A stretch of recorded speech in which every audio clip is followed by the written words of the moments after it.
Can you tell us a little bit more about CAR T and cell therapies and what's happening there? Sure. I mean, the CAR T therapy stands for chimeric antigen receptor T cells. It's where we arm T cells with literally a guided missile in order to try to cure certain types of cancer.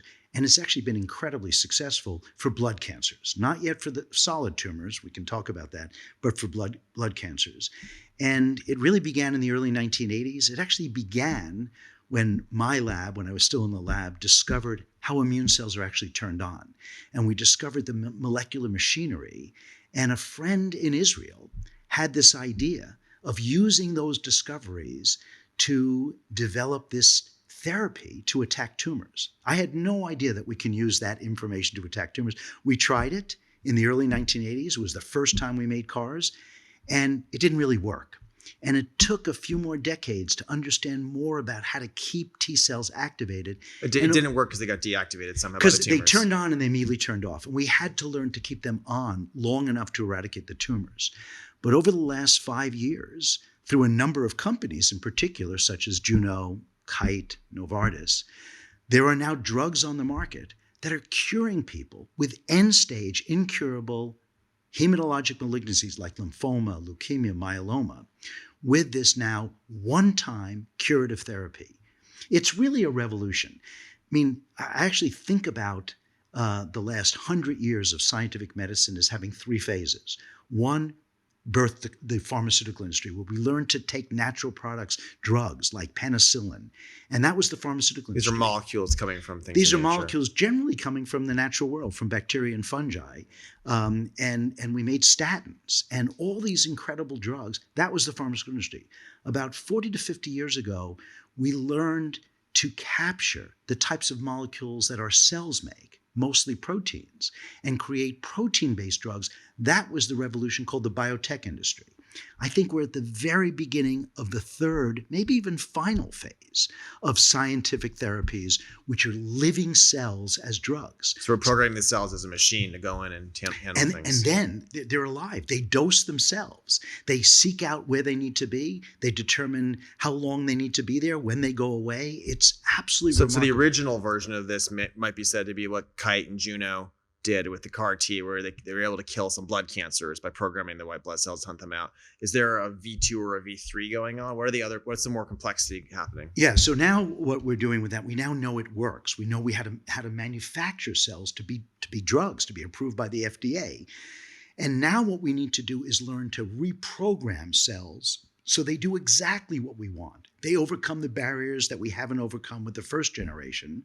And I think that's going to give us the second and third generation that's going to dramatically expand the number of diseases that we can think of. Are there a few examples of tech that's happening right now? You're seeing, I know you're involved obviously in Sonoma, which uses Tregs to do things. What does that mean? Is that a big one? Yes, I think that is going to be big. I think Sonoma is this company that, so there are 2 types of T cells. The T cells that attack other cells, that sort of kill things, get rid of tumors if they can, and infections, that's what it's from. Those are called T effector cells. And there's another class of T cells that regulate the T effector cells. And those cells, when they're not active enough, is the basis for all autoimmune disease, like type 1 diabetes and many other autoimmune diseases, maybe even neurodegenerative diseases, which we now think are autoimmune. So one of the only areas in life we need more regulators, you're saying? We need more regulators, that's right. Outside of Washington, more regulators in our body. And what Sonoma and others are trying to do is to copy what we did at Juno and Kite and arm now Tregs to now shut down an overactive immune system in these autoimmune diseases. Because an autoimmune disease, your immune system's attacking yourself. You want to quiet it down, and you need to quiet it down. And so you can actually program these things to go in there and do that the right way. And you're programming them to go to the right place. If you have an autoimmune disease in the liver, it should go to the liver. If you have it in the pancreas for diabetes, it should go there. If you have it in joints for rheumatoid arthritis, it should go to the joints. And that's what these CAR Treg cells are going to be able to do. Now, I don't know what else you're allowed to talk about here, but I know there's something that's going on with CAR T where, for example, you can attack tumors potentially because tumors were turning these things off. Now you can. I know there's something going on where you could make the white blood cells go back to as they were when they were younger and they're more effective? Are there things like that you could tell us about that you're working on? Well, I think what many of us have seen over the past couple of years, we've asked the question, oh, it works so fantastically in blood cancers. Why doesn't it work in solid tumors? And over the last few years, we think we've learned why, what those barriers are.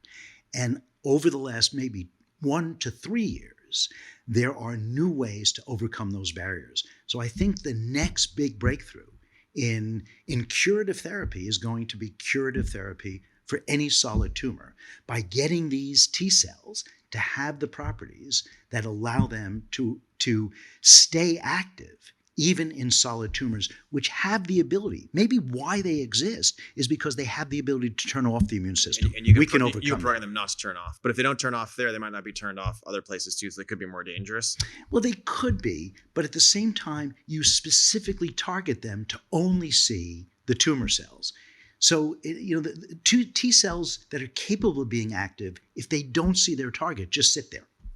And what's the rate right now of toxicity where CAR Ts accidentally hurt people? It's pretty small right now. Well, there are some side effects, but now mostly we know how to deal with them. They're transient.